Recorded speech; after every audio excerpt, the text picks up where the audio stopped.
Hi guys, good afternoon, good morning in the world. Ako guys, magluluto ako ng mag alas 12:30 na pala. Ako ay magluluto ng aking lunch. Ay ang aking busing nagbalot siya ng lunch yung lumpiang Shanghai.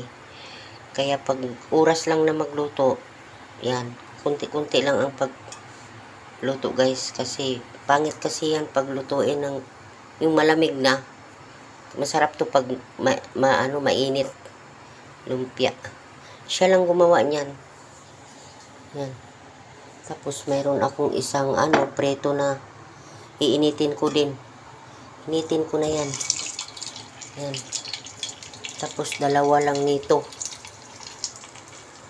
Yan. Kasi kung magluto ako lahat hanggang mamayang gabi, papangit ang lasa. Mas maganda yung bagong init. Dalawa lang kasi. Dalawa lang ang kaya kong kainin.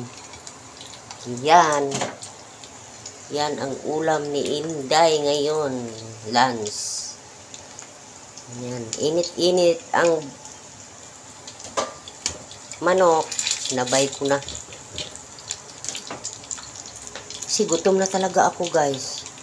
Kakatapos ko lang maglinis. Ang tagal kasi ni Madam umalis. Nag-office yun. Alas 10, kaya sa umaga wala akong ginagawa. Kaya antayin ko pa siya bago aalis, bago maglinis-linis dito. Nag-general ako sa CR. Kaya ayan. Matanghalian. Kaya gutom na si Inday talaga. So guys, hanggang dito na lang guys ha. Yan ang ulam ko. Thank you sa hindi nag-skip sa aking mga ads. Kay ako, pag nanood ako ng videos nyo, never din ako nag-skip guys. Kaya, maraming salamat sa hindi nag-skip dyan. Tsaka sa silent viewers ko, maraming salamat din. Thank you so much. Ako'y gutom-gutom na. Ako'y nagmamadali na. Yan.